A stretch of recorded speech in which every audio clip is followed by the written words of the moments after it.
안녕하십니까. 파산관제인 홍현필 변호사입니다.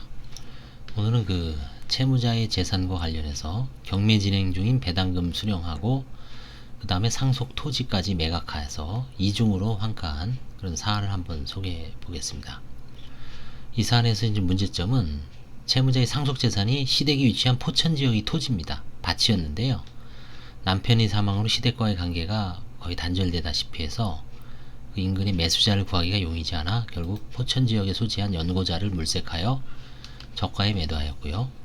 부동산 현장 답사 결과 지목이 밭이나 이미 수년간 경작이 되지 않고 잔목만 무성해서 이제 저가 매도가 이제 불가피한 사안입니다.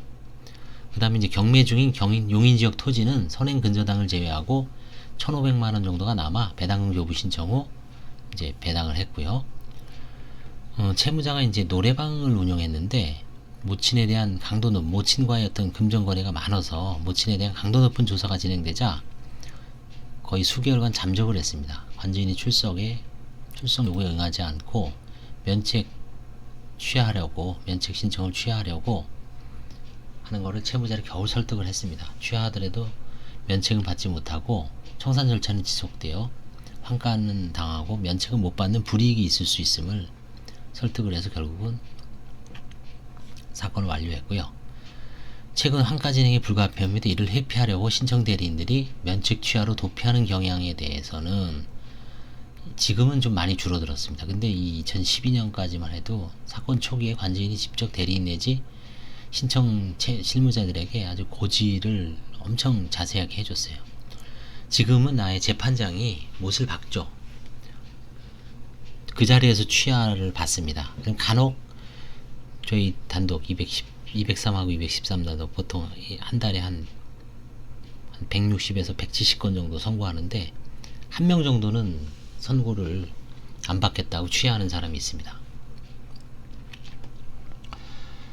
본 사안은 2012년 사건이었습니다. 2012년 윤모씨 여자였죠. 77년생 여자. 이 당시는 몇 살입니까? 34살이었죠. 되게 오래 걸렸습니다. 2012년에서 2011년 이상 걸렸어요. 2005년, 2008년도는 무상, 2007, 8년경 사별한 남편 명의 보증금 2천에 월세 15만원을 살았고요. 2008년도에는 자가였습니다. 1억 7천에 매입해서 대출을 5천만원 받고요. 1억 7천만원에 매각을 했습니다. 그럼 결국은 당연히 1억 2천만원 어디다 썼을까? 사용처를 조사를 해야 되는데 이때 이제 잠적을 한 겁니다.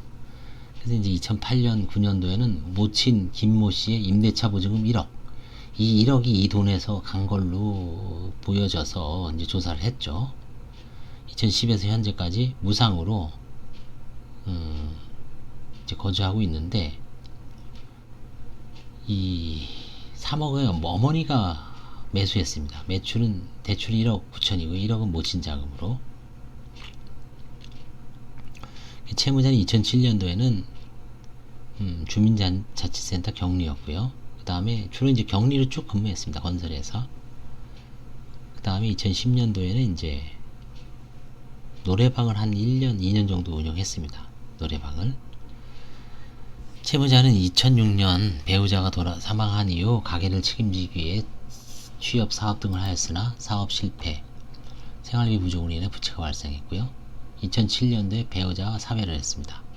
이제 어머니가 계시고요. 식당 종업원이라는 어머니가 계시고 자녀가 이제 2명이 있었습니다. 2명. 그 다음에 이제 아버지가 계셨는데 이제 어렸을 때 이혼해서 뭐 연락이 두절됐고요. 결국 이제 어머니하고 자녀들하고 살고 있습니다. 부채는 8,400입니다. 채권자는 7명이고요. 현재 채무자 명의 재산은 그 당시에 용인에 임야가 있었습니다. 이 임야가 이제 5,900입니다. 2011년도에 구입했고요. 결국 이제 경매에서 여기서 한 1,000몇만원 남았습니다. 그 다음에 이제 경기도 포천에 있는 재산입니다. 이건 배우자 명의로 되어 있는데 공시지가는 1,500 정도 됐습니다. 밭이었는데 뭐 1,500보다 훨씬 밑도는 가격으로 이제 팔았죠. 보험 해약 환급금은 총 170이니까 이건 뭐 의미 없는 재산이고요. 150까지는 집행 제한이니까 이건 환가를 포기했습니다. 다음에 채무자의 과거 5년 채무자의 재산 중에 빌라가 있었어요. 2008년도에 1억 7천이 있었지만 이건 뭐 어머니 명의로 제가 보기엔 은닉해 놓은 건 아니고 노래방 창업에 아마 거의 다 썼을 거예요. 노래방 하는데 1억 이상 들어가겠죠. 최소한 5천에서 한 1억 정도 원리금하고 뭐 시설비하고 그 다음에 생활비도 썼을 테고 그런다. 그 다음에 이제 채무도 갚았을 테고 아마 노래방으로 다 이제 까먹은 것 같습니다. 그 다음에 중고자동차 700 생활비 했었고요. 채무자 파산 신청 경위는 채무자는 2006년 배우자의 사망 이후 가게를 책임져야 했음. 채무자는 이에 회사에 경리를 취직하였으나 2009년에 취업한 회사의 사장이 돈놀이를 해준다는 말에 카드 대출을 받아 2, 3천만 원을 건네주었으나 이제 결국은 피해를 당한 거죠. 2010년 재직한 이 회사에서는 임금체불로 인해 노동청에 고소하였으며 이후 2010년 노래방 사업을 시작하면서 인테리어 공사비로 수천만 원의 돈을 대출받아 사용했고 그러나 노래방도 이제 1년 만에 실패하였고 동사업을 이전하면서 기획부동산으로부터 이전받은 토지 용인 토지가 이제 그 토지였나봐요. 그래서 이제 수원지방법원에서 경매 진행 중이었고요. 감정가가 5,900. 근저당권 은행은 대략 1,170만원. 빼도 이게 뭐 한 3천에 낙찰되고 한 1,000 몇만 원은 1,500 정도는 이제 들어온 것 같아요. 결국 채무자는 생계를 꾸려가기에 많은 노력을 하였으나 경험이 부족하여 사기, 경영 실패, 생계비 부족으로 파산 신청이 이르게 됐고 그 다음에 이제 제가 좀 유심히 본 게 금융거래 내역사상의 특이점이에요. 2010년 모친 명의로 취득한 부동산은 기존의 김모 씨의 임대차 보증금 1억 3천만 원과 추가로 대출받은 1억 9천만 원을 보태어 총 3억 원에 매입했는데 이미 노래방 운영을 하면서 부동산 대출이자 및 모친 보험료 등을 채무자가 지급했어요. 완전히 모친이 자금으로 취득했는지 의문시되어 추후에 모친이 임대차 보증금 1억 3천만 원 형성 경위를 추가로 조사할 예정이었습니다. 용인부동산이 경매 중이고 포천에 소재하는 남편의 상속 토지도 매각을 해야 하므로 시간을 갖고 정밀 조사할 필요성이 있었어요. 예를 들어 2010년 11월에 양도세 지급 내역, 2011년 3월 9일 땡땡도 마지막 집세 내역, 2011년 4월 27일 보톡스 필러값, 기타 반영부하장, 증권계좌, 동생 및 모친 증권계좌 등 계좌 내역에 대해서 이제 좀 엄격하게 소명을 요구했죠. 본인이 마이너스 통장에서 동생 및 모친이 카드 대금, 보험료, 모친 체납, 부가세 등이 결제가 되고 있으니까 이게 좀 문제가 있었죠. 그래서 이제 속행을 해서 조사를 하는데 채무자가 이제 중간에 잠정을 한 겁니다. 어머니 거의 조사에 잘 응하지 않았어요. 그래서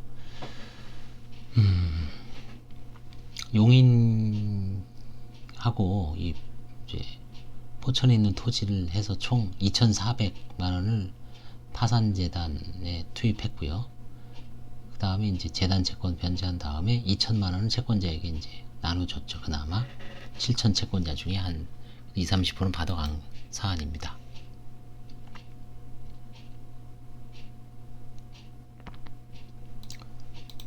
그래서 이제 아마 나중에 이 어머니와 관련된 것은 어머니가 이제 뭐 자녀들도 돌봐주고 그 무상으로 거주하잖아요, 사실은. 그래서 일부 그게 그 금액이 뭐 한 1,000만 원 정도는 됐던 것 같아요. 근데 좀 불가피하다고 봐서 어머니가 소득이 없죠, 별로. 그런 상황에서 채무자가 이제 그 채무자의 계좌에서 막 나간 거죠, 돈이. 그래서 어머니한테는 별개로 부인 청구를 하지 않았습니다. 넘어갔습니다. 그래서 오늘은 그 채무자의 그 경매 관련 토지와 배우자의 상속 토지에 대해서 이제 환가한 사안을 소개해 드렸습니다. 감사합니다.